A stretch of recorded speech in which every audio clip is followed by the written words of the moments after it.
Hey there, welcome to the channel. My name is Becky and this is Bria Makes Art, and today I thought it'd be fun to do a painting on a black background. My original plan was to do a gouache painting on some black paper, but I started looking around and realized I don't have any black watercolor paper. So instead I decided to pivot and I'm going to use acrylics instead. So I looked around to figure out what I wanted to paint on, and instead of kind of getting a piece of paper and trying to paint the entire background black, I decided to get a gesso board that I had lying around and paint it black instead. And I used my Stuart Semple's Black 3.0, which I am sure if you have been on YouTube for any amount of time, you have probably seen other art YouTubers use this. It is really cool. It is super black, as you can see here. You can see how absolutely just devoid of any shine and how black it really is. So it's going to be, I think it's going to be really fun to work with. Hopefully I will be able to lay the colors on top of here nicely and have them pop. I haven't done any kind of experimentation, so we're going to see how this goes. Additionally, as many of you know, I am not super familiar with acrylics, so there's definitely going to be some experimentation in terms of how do I do the things that I want to do. Hopefully it all turns out in the end, so why don't you come along with me and see how things go. So I actually remember to capture some B-roll this time. I'm using a combination of Arteza and Golden acrylic paints, and I have a Indian yellow, that's that first orange there in Arteza, and then the rest are Golden, and the yellow is a Hansa yellow medium, and then I'm using a Naphthol red light and a permanent green light, as well as a titanium white. You didn't see me put that on there, but I do end up using that. I'm starting off here and putting in this nice little bit of a glow in the background here, and I wasn't really sure if I was going to be able to blend this out the way I wanted to, but using that big fluffy brush I was able to blend it out pretty well.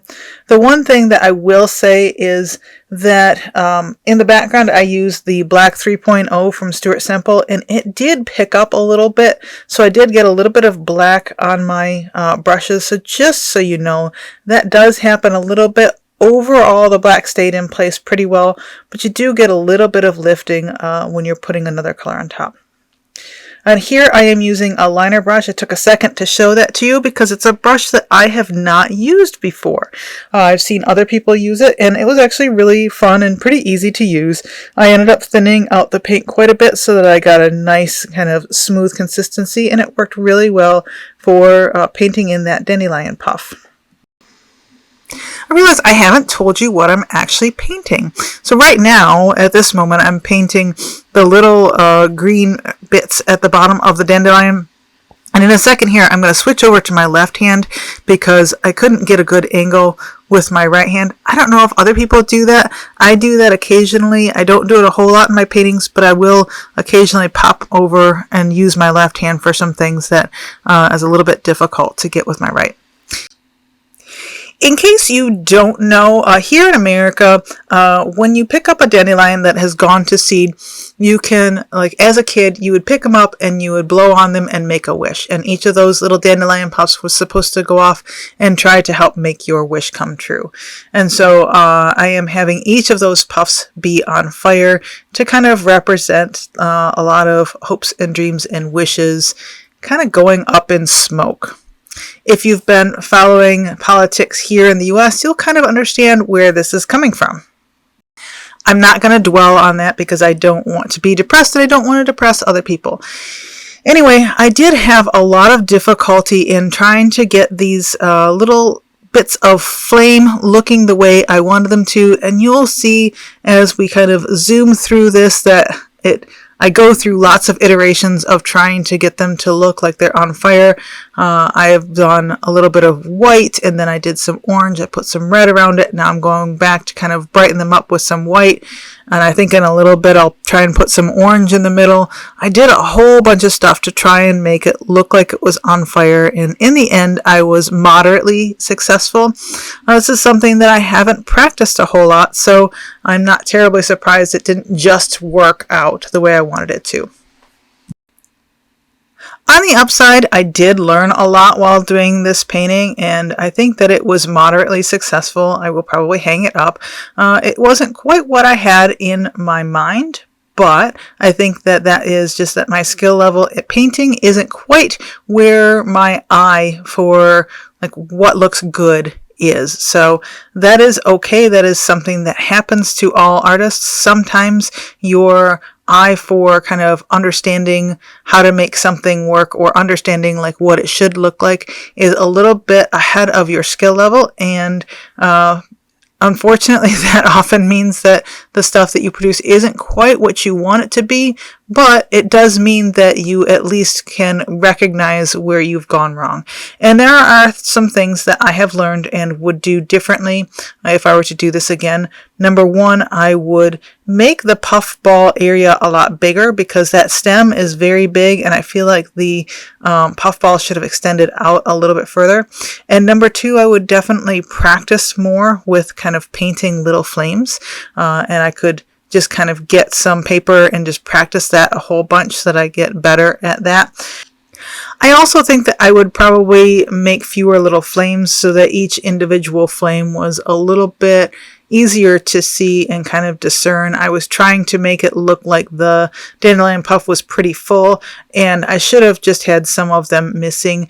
Number one, that would have allowed you to see some of the work that I put in earlier, and number two, I think it would have given me a little bit more room to make each of those little spots look more like flame. I will say it's a little bit weird to use the black 3.0 and then acrylic paints on top of it.